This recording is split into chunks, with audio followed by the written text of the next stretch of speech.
eu nem sabia que cego jogava.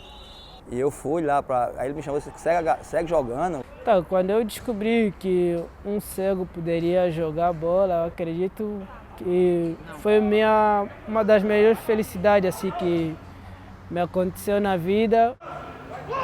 Nunca tinha ouvido falar que cego jogava futebol e tudo mais. Falei, vai ser fácil pra mim, né? Eu não vou levar gol não, eu não levo gol de cego, eu vou levar gol de cego. Jogar futebol com cego, você tá doido? Eu cheguei no Instituto Padre Chico, eu ouvindo o barulho do guiso e as pessoas correndo, eu perguntei para a freira, escuta, o que está acontecendo? Que barulho é esse? E ela me disse, é um jogo de futebol. E aí eu volto a perguntar, mas isso não é uma escola de cego? Ela diz, e são eles quem estão jogando.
Então, futebol de 5 aqui no Padre Chico, na verdade, quando eu entrei, nós não tínhamos material adequado, né? Primeiro material assim, a bola de guiso, nós não tínhamos uma quantidade específica para fazer um trabalho. Então, o que nós fazíamos aqui?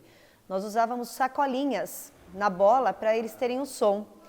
E o mais engraçado, assim, que me surpreendeu muito quando eu entrei, que os alunos jogavam bola aqui na quadra livremente, em horários livres. E como eles não tinham a sacolinha, que na época era um material muito difícil, eles colocavam tampinhas de garrafas amassadas, como se fosse um arco, né? Eles prendiam um arco na bola e colocavam essas tampinhas amassadas. Isso fazia um som para eles. Só que era perigoso também, porque se essa tampinha batesse no rosto deles, machucava. Então nós começamos a fazer adaptação mais com a sacolinha. E mais para frente foram vindo as bolas de guiso, né? Que hoje não, um tempo atrás, era feita pelos presidiários no Nordeste, né? Então eles confeccionavam as bolas e o Ministério do Esporte mandavam essas bolas para a gente. Graças a Deus, hoje em dia nós temos várias marcas aí, né? Que reproduzem essa bola para a gente. O esporte para o deficiente visual é essencial, é importantíssimo. Por quê? A criança deficiente visual, quando está em casa, geralmente os pais não sabem o que fazer com ela. Então, assim, o nosso objetivo aqui no Instituto, qual é? Dentro do esporte? Fazer com que a criança conheça vários tipos de atividades para que ele possa aplicar na vida dele. Eu agradeço muito ter tido a oportunidade de encontrar o Instituto Padre Chico. No Brasil, existe uma discussão importante sobre escola inclusiva e escola especial. Tem os defensores aí, principalmente os grandes teóricos, que o aluno com deficiência não pode ficar segregado, ou seja, não pode estudar em uma escola que só tenha cegos, ele precisa conviver com as outras crianças e tal. Ao contrário disso, eu entendo que é fundamental, antes da criança conviver com as outras crianças, que ela consiga conviver com ela mesma. Então o Padre Chico me deu essa oportunidade de entender o que é a cegueira, de entender o limite, ou talvez a falta de limite que tem a cegueira.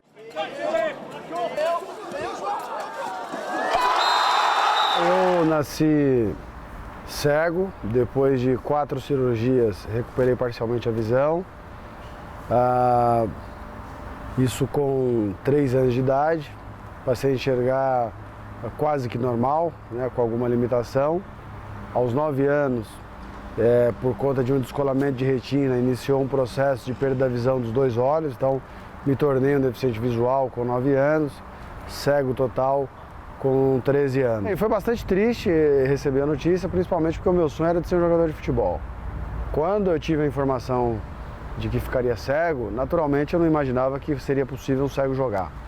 O último gol, inclusive, a última imagem que eu tenho de ter visto na cabeça, na memória, foi um gol que aconteceu no dia 25 de fevereiro de 1987, em partida válida pela final do Campeonato Brasileiro de 1986, um jogo entre São Paulo e Guarani no Brinco de Ouro da Princesa, um lance em que a bola que veio estourada da defesa de São Paulo, o Pita ganhou de cabeça do Ricardo Rocha, apesar de a estatura menor, e o Careca de 100 pulos acertou o ângulo esquerdo do Sérgio Neri, marcando no último minuto de jogo, 3-3, levando o jogo para os pênaltis, ocasião em que o São Paulo foi campeão brasileiro pela segunda vez. Em 1992, eu fui convidado por uma equipe de São Paulo, o SESEC, Centro de Emancipação Social e Esportiva de Cegos, para fazer parte daquele clube, porque momentos antes, alguns jogadores saíram do time, trocaram de equipe, e eles ficaram com um problema para disputar o Campeonato Brasileiro, né, com falta de jogadores, e aí alguém disse, olha, tem um moleque lá no Padre Chico que joga direitinho, acho que aquele moleque tem futuro. Eu tive o prazer de jogar do lado dele durante 4 anos, um pivô diferenciado, né, haja vista que foi eleito o melhor jogador do mundo também, e batia na bola como ninguém, chutava de primeira muito bem, não conhecia outro atleta que tivesse essa facilidade que ele teve. Sempre foi artilheiro mesmo, sabia fazer gol, né? E hoje ele é uma pessoa, uma referência para nós em termos de liderança do esporte paralímpico, né? Hoje presidente do Comitê Paralímpico Brasileiro.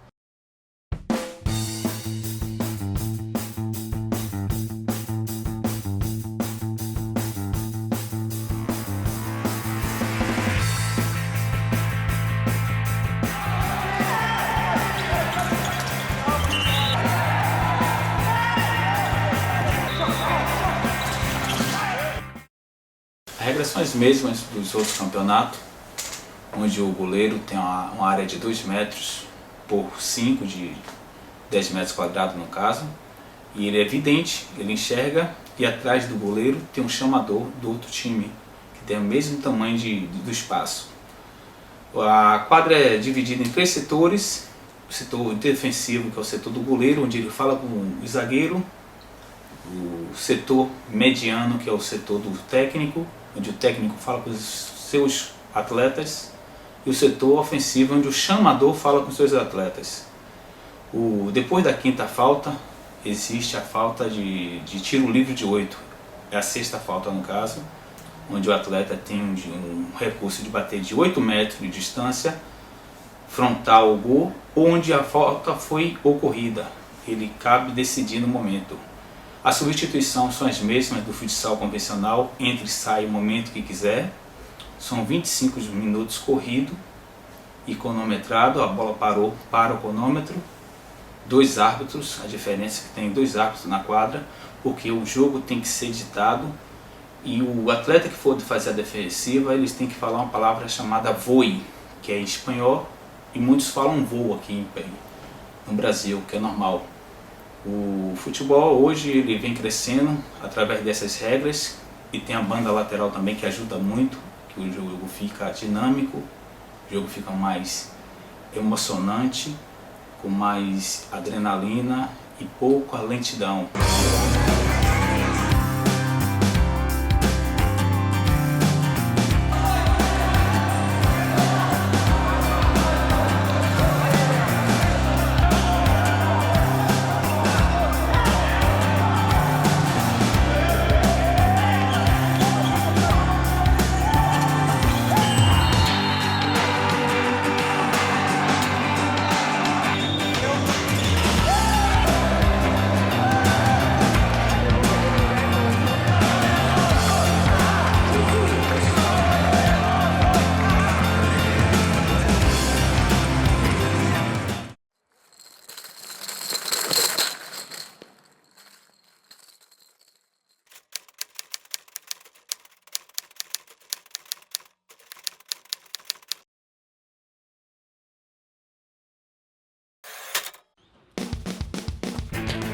Great goal from De Silva.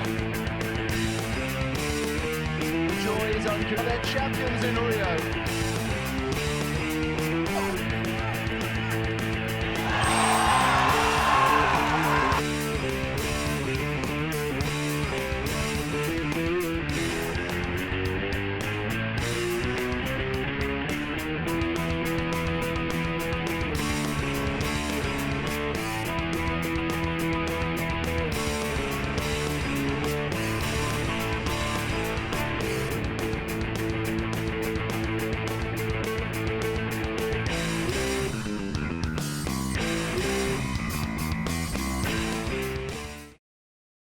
E eu sonhava, né, chegar um dia na seleção brasileira, é o lugar mais alto que um atleta pode chegar, né, aqui no nosso país. Esse ano eu completo 19 anos de seleção. 95% das viagens que a seleção fez eu pude me fazer presente.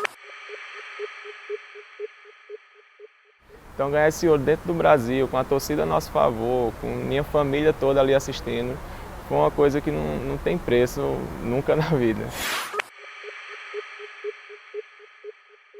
Eu achava algo muito impossível, né? Ser um jogador profissional nas nossas condições, porque várias vezes a família passava fome, não tinha o que comer, então era uma realidade muito distante para nós que morávamos lá na periferia. Eu sempre me pergunto o que eu seria, né, sem o futebol de 5. E eu fico até meio assustado assim com a situação, né, de me imaginar sem o futebol de 5. Porque eu não conquistei com o convencional, posso ficar muito feliz que eu conquistei com o futebol de 5, tá numa seleção brasileira. Em 2012, em Londres, eu decidi parar como goleiro, porque eu já estava trabalhando há muito tempo como treinador, estava treinando pouco, estava meio desmotivado e achei que meu papel como goleiro eu já tinha feito, muito bem feito, e eu queria parar por cima, meu objetivo era parar por cima. Eu nem sabia que eu ia assumir como treinador, mas eu estava deixando em Londres, quando encerrou, eu já despedi do grupo, dentro do vestiário. E quando eu voltei para a minha cidade, no final do ano, o presidente me convidou para assumir a seleção como treinador e eu peguei esse desafio. Desde 2010 até hoje, graças a Deus, nós ganhamos todas as competições, mas a gente percebe uma grande dificuldade, porque o nível técnico das outras equipes também tem evoluído.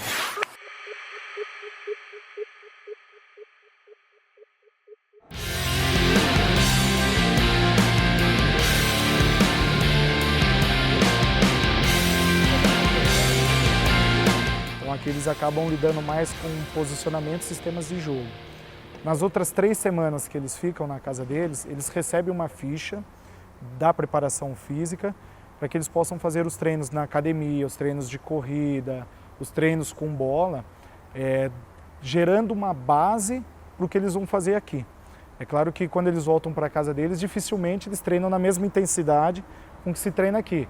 Até porque eles não têm uma qualidade dos mesmos atletas nos clubes. Então, quando chega aqui, a gente coloca aqui o GPS, o frequencímetro, e a gente vê o cara que treinou. Se não treinar, quando dá 2 minutos de trabalho meu aqui, que meus trabalhos são muito intensidade muito alta, a gente já vê ali, vai para uma zona vermelha, a gente vê que o cara não treinou. A gente chega aqui, chegar fora do peso, por exemplo, chegar muito abaixo com alguma coisa tecnicamente, alguma coisa assim, elas têm todo um acompanhamento, liga pra gente, aí tá treinando, tá bem?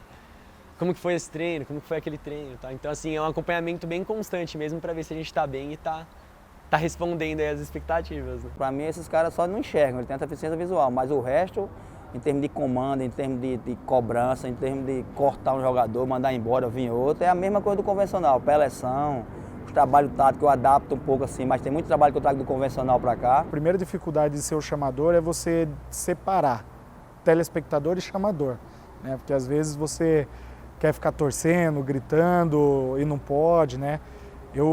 Na verdade, eu falo que o chamador ele é uma mescla entre uma extensão do treinador, porque, na verdade, eu tenho que sempre estar me policiando ao que o treinador quer para a equipe naquele momento e, ao mesmo tempo, eu me sinto como um goleiro de linha também, Goleiro não, desculpa, um jogador de linha. Então eu acabo manipulando, né, um pouco a questão do ataque da nossa equipe pelas orientações. Então, na verdade, eu tenho que ter um entrosamento muito grande com esse atleta, né? Eles têm que ter uma confiança muito grande com o chamador. A área de atuação do futsal, ela é muito mais ampla, ele consegue se deslocar mais, fazer algumas defesas mais fora do gol. Já no futebol de cego, ele tem uma área de que ele consegue ir 2 metros para frente só. Então, é um goleiro que tem que ter um reflexo muito bom. E o futsal, o handball, são algumas modalidades que existem essa transferência, né? Você consegue transferir um pouco dessa questão de reação, né, do movimento para as defesas. E a segunda questão, que eu acho que é o que mais afeta os goleiros, é a questão da comunicação. No futebol de 5, a comunicação do goleiro com os atletas ela é muito maior do que no futsal convencional. Na verdade, no futsal convencional, o goleiro não posiciona o atleta. Ele incentiva o atleta o tempo todo, vai para cima, marca, volta, retorna, mas não na questão de posicionar esse atleta, na questão de sempre estar incentivando ele a se posicionar da melhor forma. Já no futebol de 5, praticamente ele é o nosso terceiro treinador, né? O treinador da parte defensiva. Como o treinador não pode falar, quem tem a responsabilidade de posicionar os atletas é o próprio goleiro, né? Ao mesmo tempo que o chamador busca a melhor situação para que ele faça a finalização, o goleiro tem que se preocupar em antecipar o posicionamento desse atleta para que eu não consiga achar uma brecha nessa movimentação. Se eu achar uma brecha, eles vão finalizar. E no começo a gente fica meio com o pé atrás, então a gente tem um pouco de dificuldade, né, nesse lance de comunicar e tal. Então você vai ficando mais tempo, você vai pegando mais essa manha e vai soltando um pouquinho mais, né? E para eles eu acho que é super importante, eles já sabem mais ou menos o meu estilo de como eu gosto da equipe. A gente acaba sendo meio que um treinador dentro de quadra, né? A gente pega a orientação do treinador e a gente que monta a nossa defesa. Então depende muito disso. E eles já entendendo mais ou menos o nosso estilo facilita bastante. Eu não sabia nem como tratar com eles, então assim, para mim foi muito difícil. Eu nunca tive contato com nenhum tipo de deficiência na época. Aí eu cheguei e falei, putz, como que eu cumprimento esses caras? Como que eu faço alguma...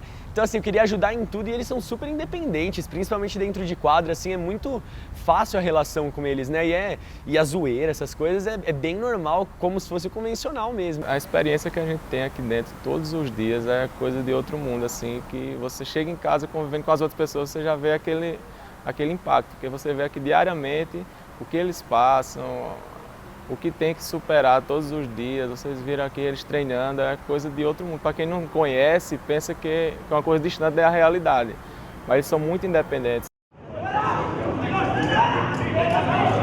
Eu sempre fui goleiro convencional, desde os 10 anos de idade, eu agarrei na minha cidade lá. E quando eu entrei na universidade, um professor, eu estava assistindo aula lá, já joguei em Pernambuco muito tempo também. E um professor da universidade lá da minha cidade, lá de Campina Grande, da UEPB, me convidou para uma apresentação de jogo de cego. Aí a equipe de Campina Grande me convidou, que é a Padevi, me convidou para ir para um brasileiro no Rio. E eu peguei esse desafio, vim sem saber nem como era, não sabia nem a regra direito, nem o nome dos meninos, treinei uma semana e vim embora para o Rio. E fui convocado em 2003. Então aí fui para 3 Paralimpíadas como goleiro, 2004 Atenas, 2008 Pequim, 2012 Londres. Fui para 2 Parapan como goleiro também, 2007 no Rio, 2011 Guadalajara, no México. Fui para várias Copa América, fui para 2 Mundial, um a gente foi campeão, outro a gente foi vice. Foi da dificuldade, porque ninguém me conhecia como técnico de cegos, né? E começaram uma crítica muito grande em cima de mim, do presidente, que me contratou como treinador, porque eu era goleiro, como é que sai debaixo de um gol, vai direto para ser treinador. E o pessoal não sabia minha história no futsal convencional. Mas eu topei, eu sabia que tinha uma metodologia para trazer diferente, um esquema de jogo diferente, eu sabia que tinha como evoluir dentro da seleção, mudar alguns esquemas de jogo. Pra gente, assim, é uma inspiração, né? Desde que eu entrei, eu não vi muito ele jogar, na verdade, que ele já estava mais na fase final, né? Vi as Paralimpíadas de 2012 e tudo mais, mas a gente ouve aí todo mundo falar muito bem dele. O pouco que eu vi ele jogar, a gente vê que foi um cara sensacional dentro de quadra. E eu fico, assim, lisonjeado porque em 2012 eu fiz um bom campeonato e em 2013, logo que ele entrou, ele me convocou pela primeira vez. Eu olho pro banco, eu vejo que é o goleiro que tem mais referência no mundo, no banco de reserva me ajudando, então dá uma tranquilidade maior ainda. É um cara muito justo de grupo, muito transparente, então eu acho que esse é o segredo de ele ter sido tão vitorioso como goleiro e como treinador, e tenho certeza que não vai parar por aí as conquistas dele. Bom, eu nasci em Osório, no litoral do Rio Grande do Sul, enxerguei normal até os 6 anos de idade, né? Sempre tive o sonho de ser um jogador de futebol. Gostava muito de brincar com bola, desde 4, 5 anos de idade. Mas com 6 anos eu tive um descolamento de retina, fiquei 2 anos em tratamento, fiz 5 cirurgias e aos 8 anos eu perdi a visão total. Aí eu pensei, né, naquele momento que, nunca mais poderia jogar bola, eu desconhecia a existência do futebol de 5.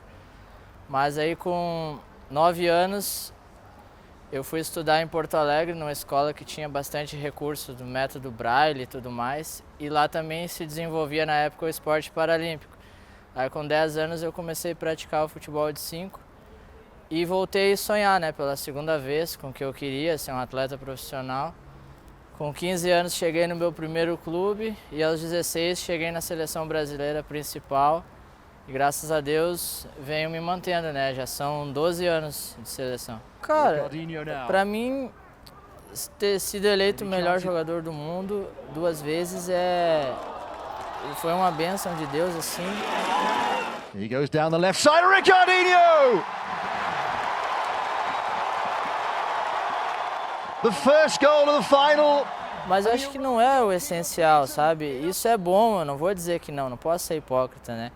Mas eu nunca, nas 2 vezes que eu fui eleito, eu nunca fui para a competição focando isso. Eu queria era ganhar o título, né, com a seleção brasileira e fazer uma boa participação, né? A primeira vez foi uma surpresa. Se eu pensava que eu chegaria na seleção com 20 anos, cheguei com 16 e fui eleito o melhor do mundo com 17 anos, né? O atleta mais novo da história a ter conquistado esse título individual. Eu sei que eu sou referência para muita gente em termos de futebol de 5, muitos atletas se espelham em mim e eu tento assim dar o melhor exemplo possível, né?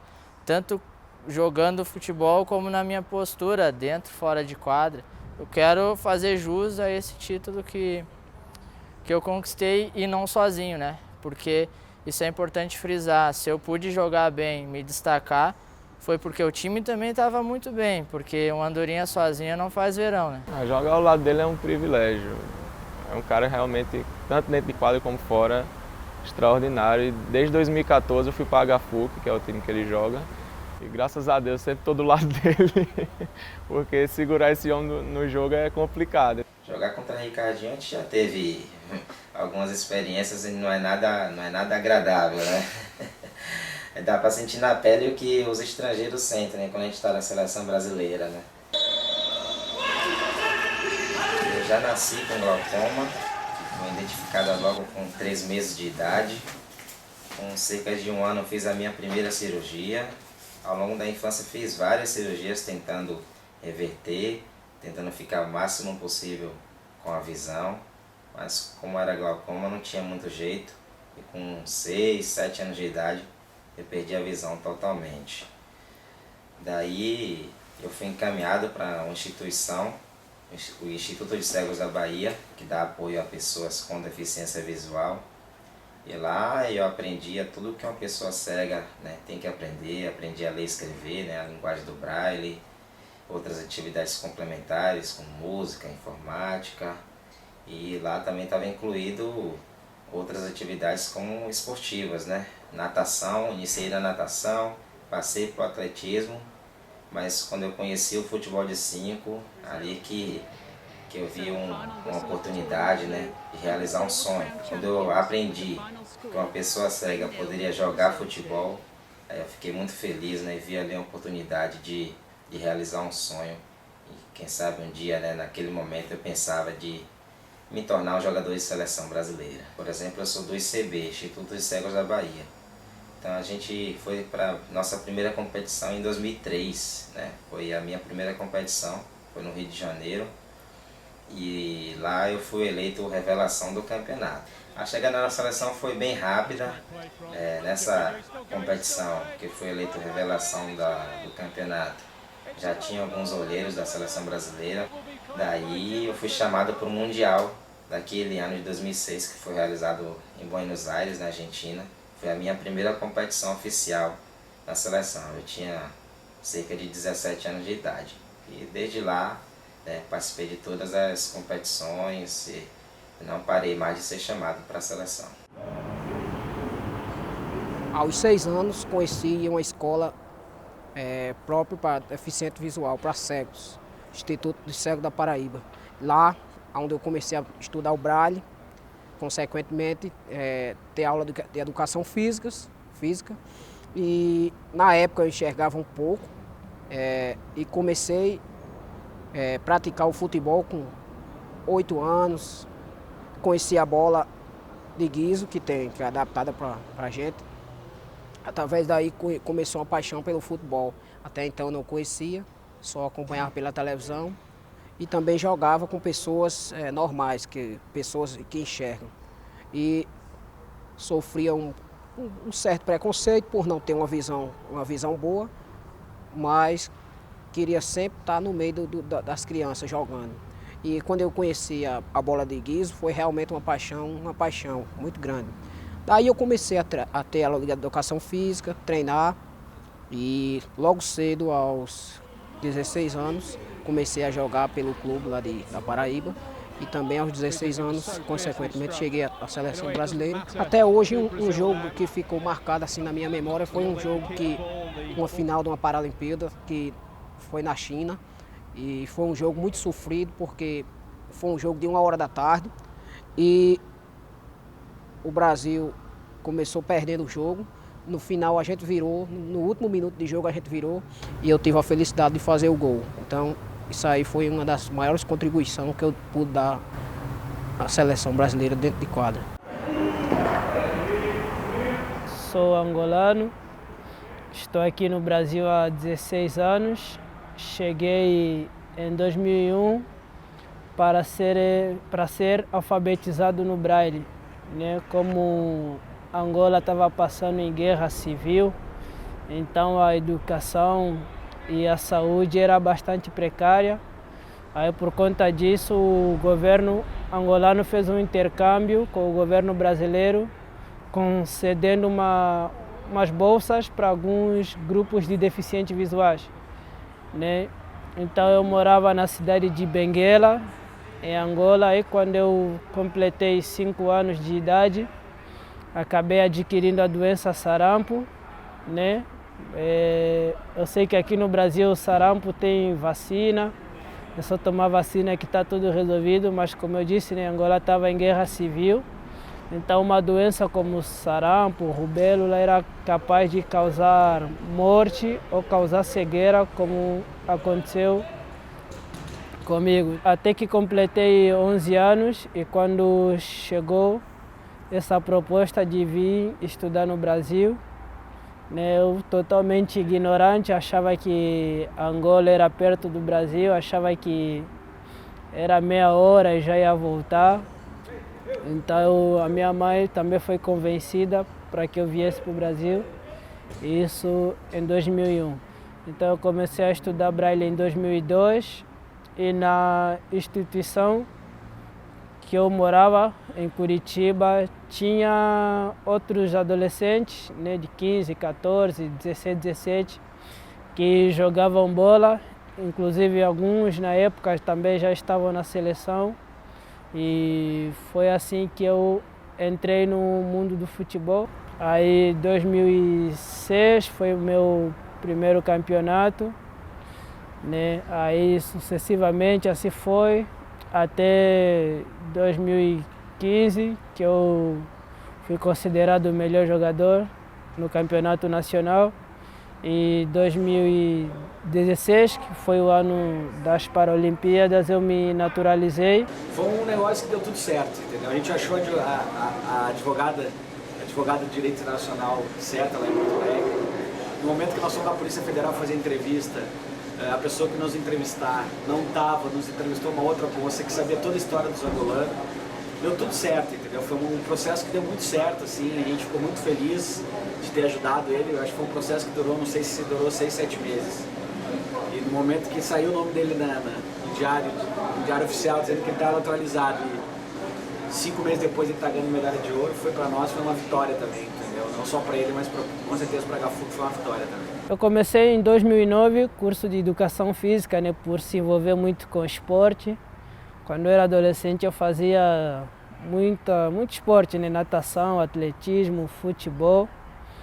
Aí então, por conta disso, comecei a fazer faculdade de educação física, que infelizmente tinha algumas aulas que era difícil praticar, como o vôlei, né? Que a bola não faz barulho no ar, o próprio basquete. Aí, por conta disso, em 2010, eu mudei para o curso de Direito. No final de 2015 me formei e em 2016 só alegria para Olimpíadas e pude voltar para os braços da minha mãe e só alegria. Eu fiquei lá 22 dias que passaram muito rápido, passaram como se fosse um dia, na verdade. Né? Tinha muita história para contar daqui do Brasil para eles e eles também tinham bastante história para contar e para minha mãe foi uma felicidade total, uma realização, né? Porque eu voltei formado em Direito, voltei com a medalha de ouro, né? Eu acho que coisa melhor para ela não tinha como mais acontecer. Então foi só felicidade e alegria. Tem que melhorar bastante, porque passou o Rio, já a pessoa já esquece, né? Muitas pessoas nem sabem que Cego joga bola, nem conhecem o esporte.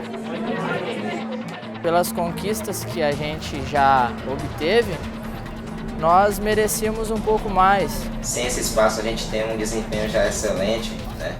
Durante todo o período de atleta nunca tive um patrocínio. O único recebimento pecuniário que eu tive do futebol, ele se deu entre 2005 e 2008, que foi exatamente a Bolsa Atleta do Ministério do Esporte. Mas não tive absolutamente nenhum outro patrocínio durante todo o período que eu joguei. Eu vim receber a Bolsa Atleta em 2005, para você ter ideia. Então é um trabalho voluntário, né, como atleta. Mas é assim, teve atleta aqui, teve atleta mais antigo aqui, tem o Mário Sérgio aqui, tem o Sandro, o presidente, que esses caras pagavam para ir para a competição, eles pagavam para ir. Então eu já via isso, eu já achava já que ele estava evoluindo. Aí para vir um patrocínio, foi depois que definiu, só tinha Bolsa Atleta, definiu o Rio 2016. Então com o Rio 2016, aí apareceu um patrocínio depois que a gente teve 3 medalhas de ouro. Então não é fácil, a gente teve 3 medalhas de ouro para aparecer um patrocínio. Nós completamos 10 anos sem perder nenhuma competição. Todas que disputamos nesse período, o Brasil foi o primeiro colocado. E às vezes a gente vê que o investimento não é à altura e tal. Só que é complicado a gente cobrar um investimento no esporte, seria o ideal, mas se nós estamos num país que o investimento na saúde é precário, na segurança é precário. Então assim, às vezes eu fico até meio sem jeito de cobrar nesse sentido, porque do mesmo jeito que, sei lá, eu estou cobrando, tem pessoas aí nos hospitais, né, cobrando um atendimento melhor, é triste a realidade. E hoje nós já temos alguns incentivos.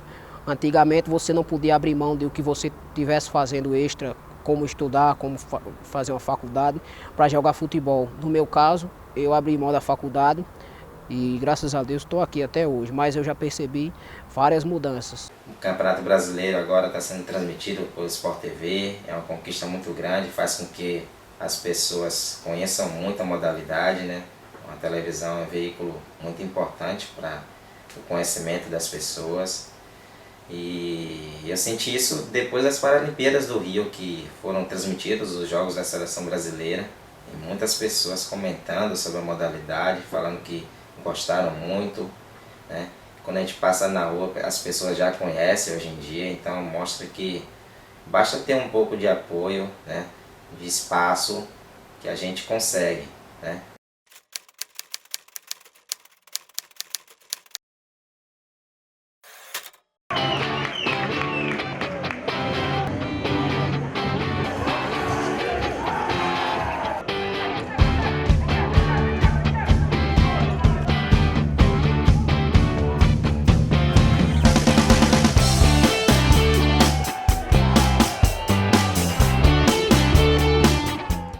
Quando eu assumi em 2013, eu comecei a falar, porque eu estava vendo a situação principal, estava ficando um pouco mais velho, e eu estava sem jogador para renovar.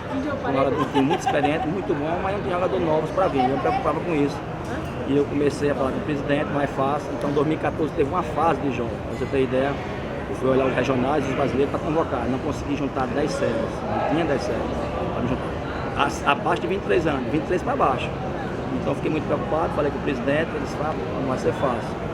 Então eu peguei atleta que não sabia nem chutar, nem correr, mas eu peguei para fazer um fomento, porque os atletas estavam correndo para outra modalidade.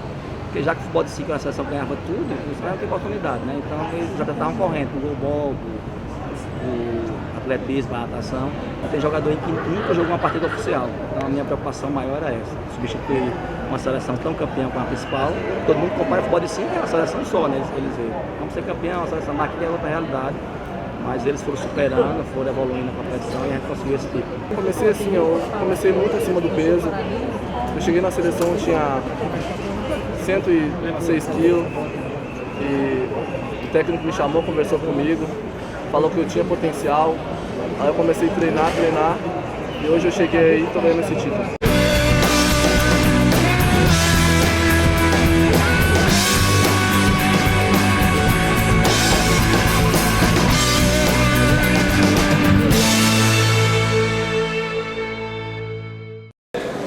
Tá uma dificuldade muito grande de renovação, né? De renovação assim, de vir meninos assim. A gente procura nos nossos sites essas associações que recebem os cegos, eles acabam indicando a gente, eu quero jogar futebol, aí eles procuram, né? Mas ultimamente vem aparecendo muito poucos mesmo, assim. A gente, como eu falei anteriormente, a gente acaba contratando gente de fora para o nível ser, pra gente tentar conquistar jogadores, conquistar títulos, né? Se a gente agora está começando uma base lá, entendeu? O irmão de um outro atleta, a gente está tentando formar uma base até para começar a renovar, né? Porque a renovação tá difícil. Dentro que vocês na seleção, vocês devem ter visto isso, uma gama muito grande de associações aí. O treinador não consegue tirar muitos atletas, né? De categoria de base.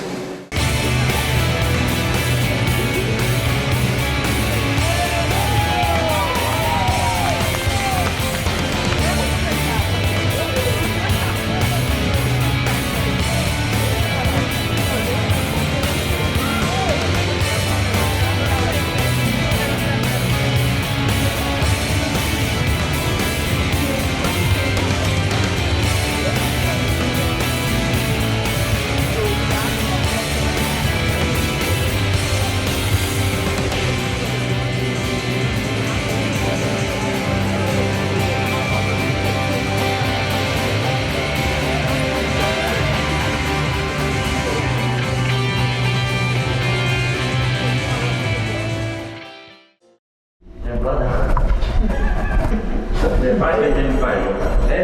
Mas tu cai na realidade.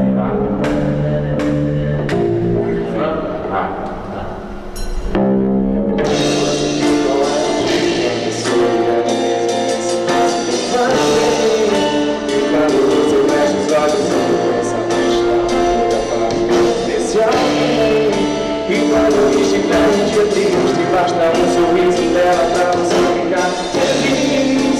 E quando se sentir realizado e dizer que encontrou alguém que você sempre quis. E quando chorar é saudade, quando morrer de ciúme, quando você